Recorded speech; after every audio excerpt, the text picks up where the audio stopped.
Class में हमने इलाहाबाद की संधि को पढ़ा था, ट्रीटी ऑफ इलाहाबाद। आज हम बंगाल में द्वैध शासन प्रणाली को समझने का प्रयास करते हैं। जैसा कि आपका टॉपिक दिया गया है, बंगाल में द्वैध शासन प्रणाली, dual system of government in Bengal. लेकिन बंगाल में द्वैध शासन प्रणाली को समझने से पहले हम एक दूसरे बिंदु पर चर्चा कर लेते हैं। इससे क्या होगा, बंगाल में द्वैध शासन प्रणाली को समझने में आसानी होगी। देखिए वह बिंदु क्या है, वह यह है, जैसा कि आपको पता होगा, मुगल साम्राज्य के प्रांतों में जो मुगल साम्राज्य का प्रोविंस था, इस प्रोविंस में दो मुख्य अधिकारी हुआ करते थे, जिसमें से एक था सूबेदार और एक था दीवान। सूबेदार का काम जो है वो प्रशासन से संबंधित है, सैनिक संरक्षण से संबंधित है, या पुलिस से संबंधित है, या फौजदारी कानून को लागू करने से संबंधित था। लेकिन दीवान का जो कार्य है वह क्या है, तो राजस्व का वसूली करना और दीवानी कानून को लागू करना, ये दीवान का काम है। इस तरह से मुगल साम्राज्य में ये दो अधिकारी टॉप लेवल का, सूबेदार और दीवान, दोनों एक दूसरे पर नियंत्रण रखते थे, चेक एंड बैलेंस का काम करते थे। और ये दोनों अधिकारी जो है ये डायरेक्ट सम्राट के प्रति रिस्पॉन्सिबल हुआ करते थे। लेकिन जैसा कि आपको पता है, 1707 में क्या होता है, मुगल सम्राट औरंगजेब का मृत्यु होता है। और औरंगजेब की मृत्यु के बाद जब मुगल साम्राज्य धीरे धीरे कमज़ोर होने लगती है, तो इस कमज़ोर सत्ता का लाभ उठाकर मुर्शिद कुली खां नाम का एक व्यक्ति एक इंडिपेंडेंट बंगाल, एक स्वतंत्र बंगाल का नींव रखता है।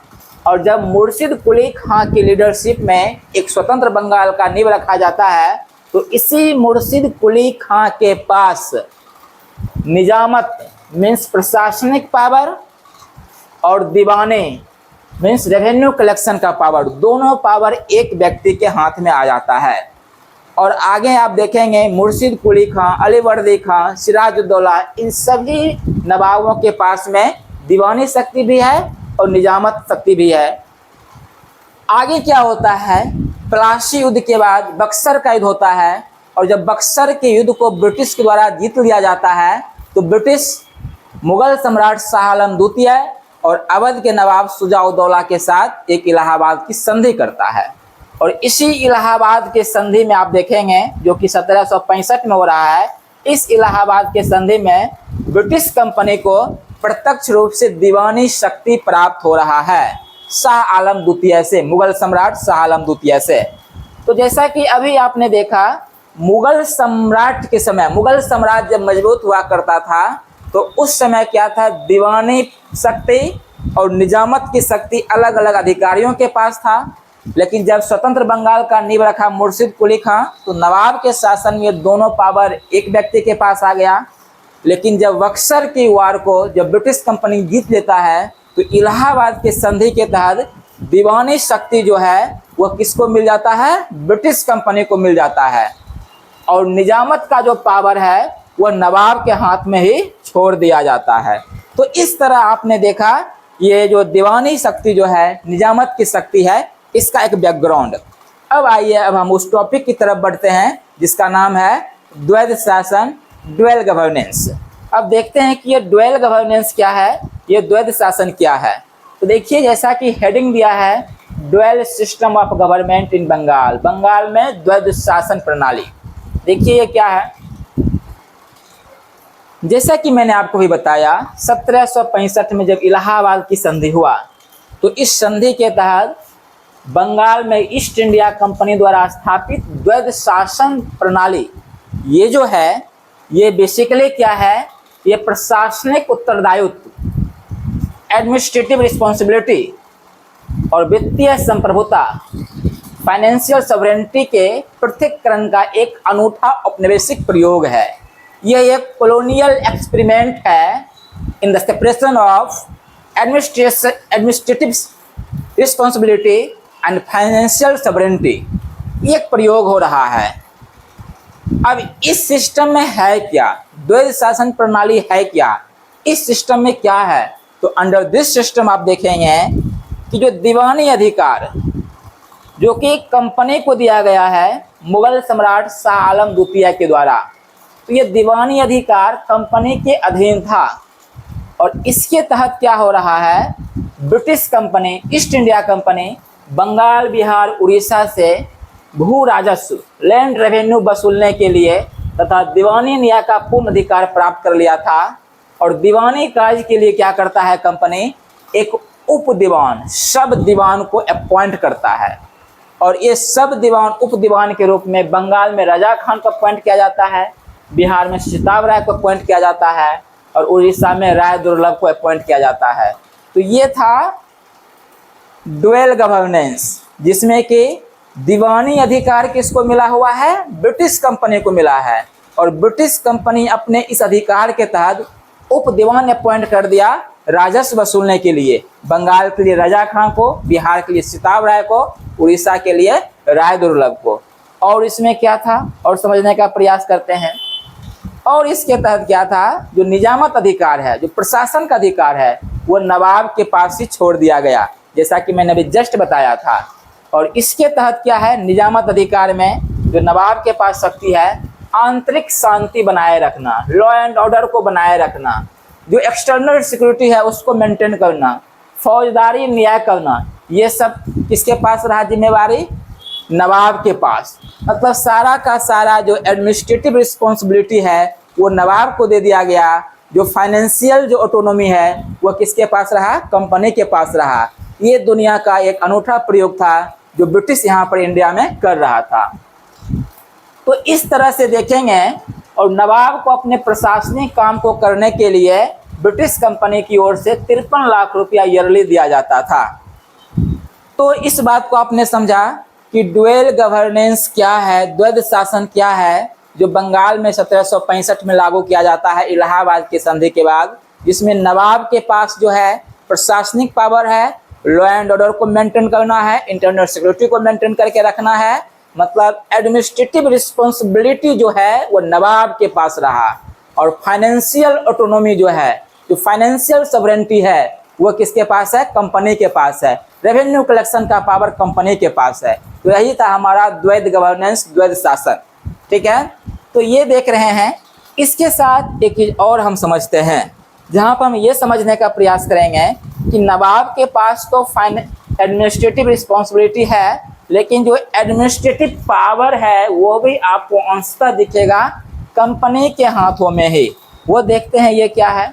अब होता क्या है, जब बंगाल का नवाब मीर जाफर का मृत्यु होता है तो मीर जाफर का बेटा है नजम उद्दौला, इस नजम उद्दौला को गद्दी पर बैठाया जाता है और ब्रिटिश कंपनी फरवरी 1765 में ही एक ट्रीटी साइन करता है बंगाल के नवाब नजम उद्दौला के साथ। इस ट्रीटी में क्या है, तो इस ट्रीटी में है नजम उद्दौला मीन्स बंगाल का नवाब अपने अधिकांश सेना को भंग कर देगा और बंगाल का शासन जो है एक नायब सूबेदार के सहारे चलना था, एक डिप्टी सूबेदार के सहारे चलाना था।